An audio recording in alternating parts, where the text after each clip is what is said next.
What's up YouTube? Welcome back to my channel. This is episode 3 of Story Time, and this is the story of how I got a truck stuck in a stream.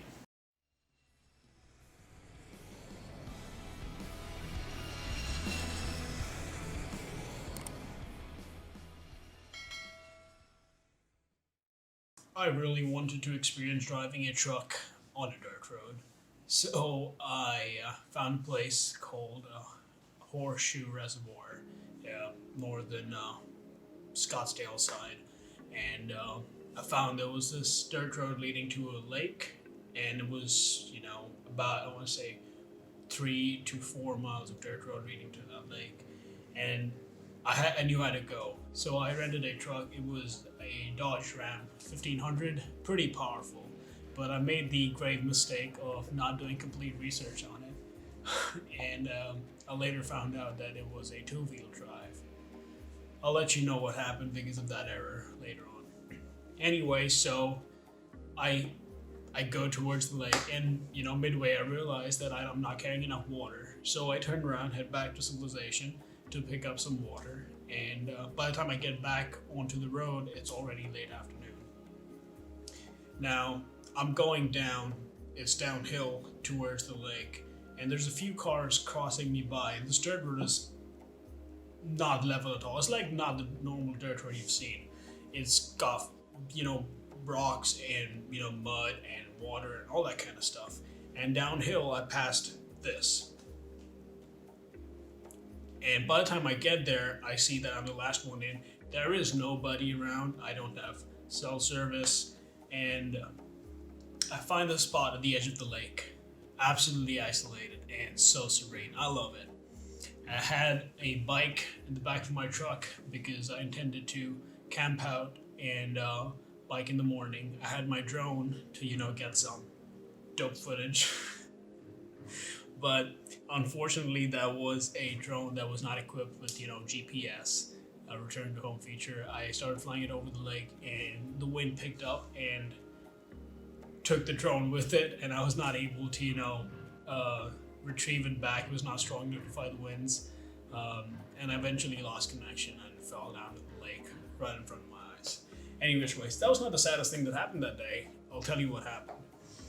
I just went back to my truck, wanted to unwind a little bit, ate some food, listened to some music, when I realized that I'm not carrying my phone charger. So at this point, I'm considering canceling this entire thing and heading back, probably looking for a better time to come. Oh, by the way, this is 0.0 because I'm in Gujarat. So I'm considering canceling this entire thing out and heading back.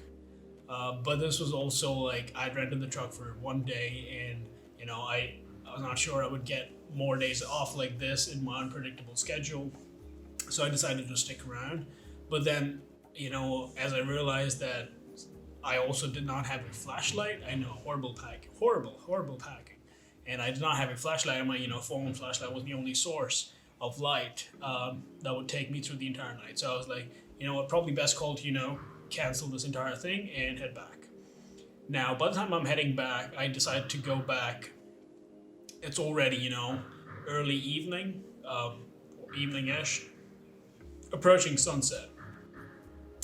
Now the video that I showed you with the stream, that stream, while going uphill, somehow, when I was crossing it again, suddenly had much more water than I saw on the way down. It was not anticipated of me, but I was like, what, I got a truck, big deal, I'm gonna cross it right now. So I put the truck in drive, and I, hit it, I go upstream, intending to cross that, go uphill and cross the stream. But as I do that, I'm first of all, I'm fighting gravity, and then there's this, soft mud beneath the stream. I'm trying to do that, and the truck gets stuck in there. I try revving, it's not working. The wheels are just, spinning, not getting any traction from the ground, the soft ground below. I try putting in reverse and, hitting the accelerator, Nothing. It's all spinning, and it's just the spinning is making the truck sink even deeper into the soft mud. All four wheels are stuck, and this at this point I'm a little concerned. I get down, and I try to gather some rocks, some pieces of wood, and all that to put under the wheel. I know it was the rear two wheels that generated force. Wanted to put them beneath that and try pressing it, but it still did not gain any traction. And now I'm worried. This is not the worst, if you're wondering. And I tried doing it for the front wheels. I tried putting some stuff ahead of it and putting it in reverse, but it's still not working. None of that stuff is working. Now I'm really concerned. I don't have cell service, and I'm getting all these horrible thoughts that what is gonna happen. I am gonna have to probably pay somebody to pull this truck out, and it's gonna cost me thousands of dollars. I'm broke as a flight student, and all this stuff is going on. And I run uphill. I try to look for some people, and I try screaming as well, like I need help. And there's nobody. There's no cell service, and this is absolutely isolated. And very quickly I realized how dangerous the situation could get. Approaching sunset, and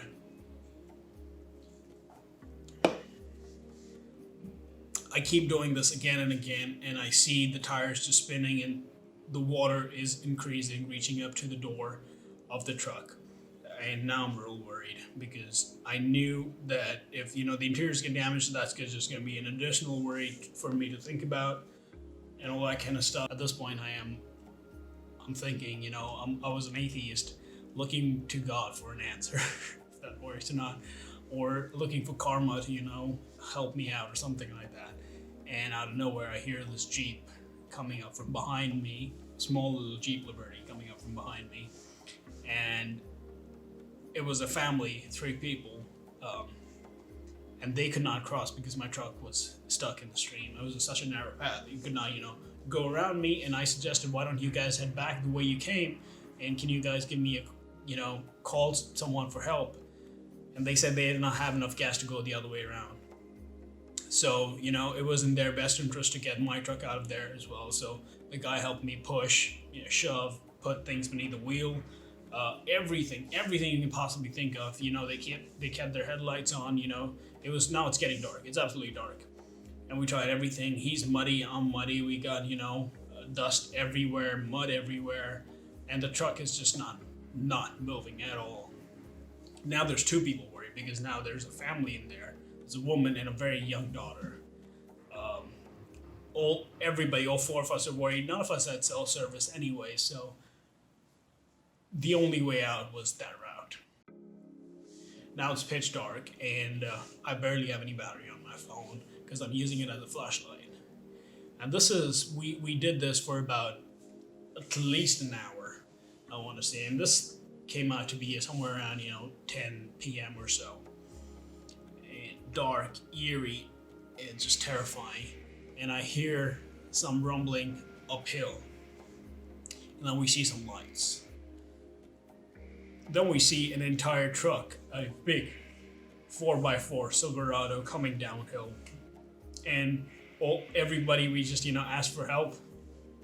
We looked like no less than lunatics, because, we were all muddy. We had cuts on our fingers, all, drenched and soaked in water. But the Silverado guys stopped because they could not go downhill, because our truck was there, my truck was there, and there was a car behind it. And we asked them, can you help us out? They were going to do some fishing in the lake around midnight.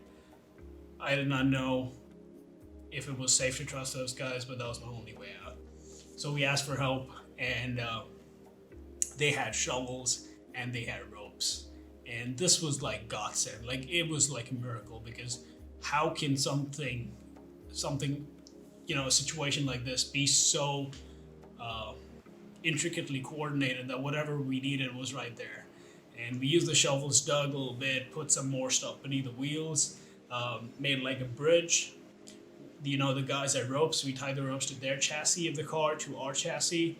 The guy from the Jeep pushed it. I jumped in the truck and put it in drive. The Silverado put it in drive, and the car pulled me out. It just kind of leapt out, and I got out of the stream, and I could not believe what just happened. And my truck was safe. The truck that I rented, in fact, that was safe. And immediately we went back. We, filled up the entire stream with rocks and whatever we could find to, level it out with the surrounding area. And the Jeep that was stuck behind me, they also made one go at it and were able to, come across, with no problem. And then we just thanked those guys, and I was like, this could not have been planned any better, and I was absolutely scared out of my wits. I didn't know what to do, and later on, I just thanked everybody. They were really helpful. I think the moral of the story is people are generally willing to help, and there's good people everywhere. And I left the place, and around midnight, I'm on the highway, and I stop by a coffee shop. I get some coffee, and I just try to sink in what just happened. And while I'm doing that, I'm thinking, what do I do with this truck now? So I take it to a wash center. I have the truck washed. I have it refueled, and it did not have any damages to its chassis, the axle, or the tires, or anything like that. Because at one point in time there was only one wheel spinning, and I thought that the axle broke because it's a two-wheel drive and only one wheel was spinning. But there's some technology that Dodge had that if they don't get traction, they put all power into the favorable side of the car, and only one wheel spins with all capacity. I did not know that, but incidentally everything was okay, and I came out just fine. So that was the story of how I got a truck stuck and was helped by strangers. So that was episode 3. I hope you guys liked it, because that was an adventure that I will never forget. And stay tuned for more stuff. See you on the next one.